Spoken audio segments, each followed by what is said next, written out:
అల్లూరి సీతారామరాజు జిల్లా రంపచోడవరంలో ఉపాధ్యాయులను అంతర్ జిల్లా డిప్యుటేషన్పై బదిలీలను రద్దు చేయాలని కోరుతూ యూటీఎఫ్ ఆధ్వర్యంలో ఉపాధ్యాయులు ఐటీడీఏని ముట్టడించారు.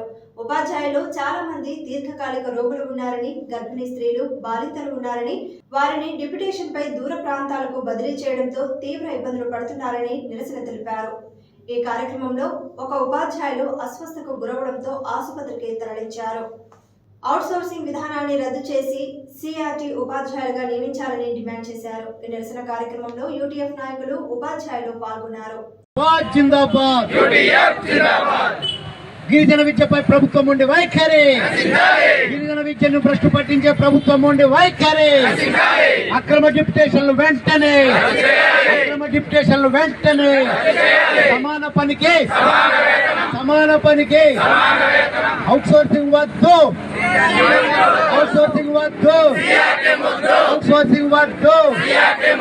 డిఎస్సి 2024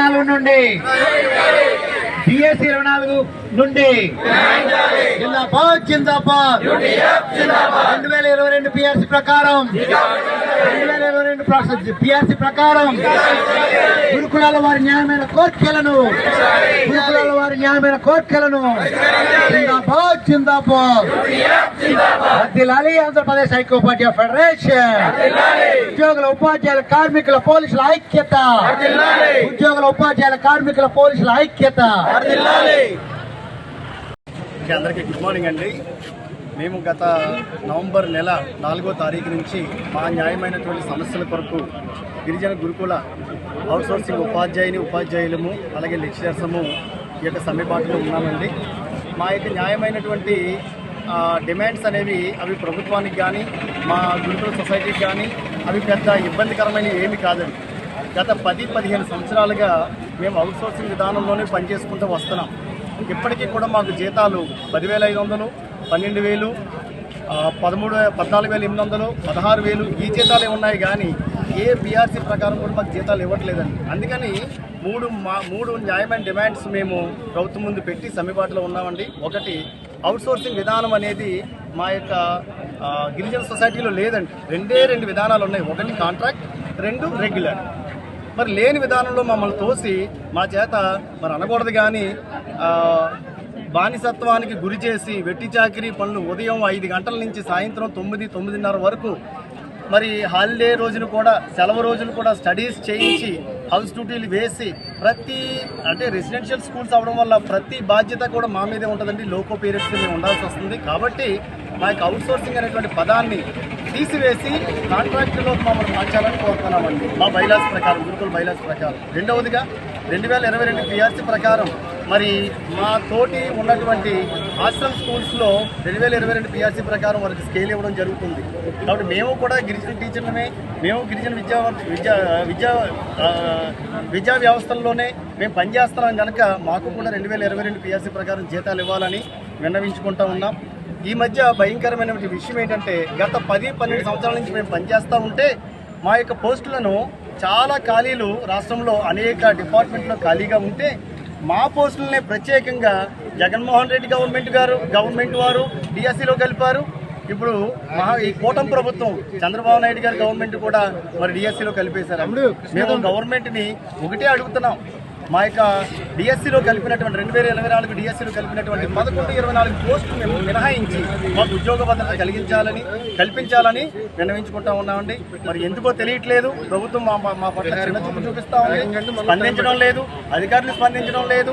ఎన్ని రిప్రజెంటేషన్స్ ఇచ్చినా, ఎన్ని పోరాటాలు చేసినా కానీ ఇప్పటికీ కూడా నిమ్మకి నీరెత్తినట్టుగా, మేమంటే లెక్కలేదు అన్నట్టుగా, గిరిజనులంటే మాకు పట్టదు అన్నట్టుగా ప్రభుత్వాలు వ్యవహరిస్తూ ఉన్నాయి. మమ్మల్ని భయప్రాంతులకు గురి చేస్తున్నాయని షోకాజ్ నోటీసులు ఇచ్చి. దయచేసి మరి మేము ఓట్లు వేసి మా కుటుంబాలతో పాటు మేము కూడా మీకు ఓట్లు వేసి మరి ప్రచారం చేసి మా కూటమి ప్రభుత్వాన్ని గెలిపించుకుంటాం, మాకు న్యాయం చేస్తారని దయచేసి గవర్నమెంట్ వారు, విద్యాశాఖ మంత్రి గారు, మరి నారా చంద్రబాబు నాయుడు గారు, ముఖ్యమంత్రి గారు, ఉప ముఖ్యమంత్రి గారు శ్రీ పవన్ కళ్యాణ్ గారు స్పందించి, అలాగే మా గిరిజన మినిస్టర్ గారు అయినటువంటి సంధ్యారాణి గారు స్పందించి వెంటనే మా యొక్క డిమాండ్స్ని కాంట్రాక్ట్ విధానంలోకి మా అవుట్సోర్సింగ్ విధానాన్ని మార్చాలి, మా టీచర్లు మార్చాలి, బైలాస్ ప్రకారంగా కాంట్రాక్ట్ విధానంలోకి మార్చాలి, 2022 పిఎస్సీ ప్రకారం జీతాలు ఇవ్వాలి. అంతేకాకుండా 2024 డిఎస్సీ నుంచి మా పోస్టులు మినహాయించి మాకు న్యాయం చేయాలని సభాముఖంగా కోరుకుంటున్నాం. మేము ఇప్పటి వరకు చేసినటువంటి ధర్నాలన్నీ కూడా, సమ్మెబాట్లన్నీ కూడా న్యాయ మార్గంలో, గాంధీ మార్గంలోనే చేసామండి. మమ్మల్ని మరి అహింస నుండి హింసాయుత మార్గంలోకి మార్చొద్దు అని మరొకసారి ప్రభుత్వాన్ని హెచ్చరిస్తూ మాకు న్యాయం చేయాలని విన్నవించుకుంటున్నాం. Thank you. మేము నర్సన గురుకుల పాఠశాలలోన అవుట్సోర్స్ విధానంలో పనిచేస్తున్నామండి. అవుట్సోర్స్ టీచర్గా 8 సంవత్సరాల నుంచి పనిచేస్తూ ఉన్నామండి. మా న్యాయమైన డిమాండ్లు ఏంటంటే, ఒకటి అవుట్సోర్సింగ్ నుంచి సిఆర్టీగా మార్చాలి, 2 జాబ్ సెక్యూరిటీ కల్పించాలి, డిఎస్ నుంచి 2024 డిఎస్ నుంచి మా యొక్క పోస్టులు మినహాయించాలి. మాకు 2022 పిఆర్సీ ప్రకారంగా జీతాలు చెల్లించాలి, మాకు జాబ్ సెక్యూరిటీ కల్పించాలి. మా ఈ న్యాయమైన డిమాండ్లు కాబట్టి, మా న్యాయమైన డిమాండ్లు మమ్మల్ని కన్వర్ట్ చేసి, సిఆర్టీగా కన్వర్ట్ చేసి మా యొక్క జీతాలు చెల్లించాలని అధికారి వారితో మాకు న్యాయం చేయాలని అవుట్సోర్సింగ్ టీచర్లు అందరం కూడా వేడుకుంటున్నాను.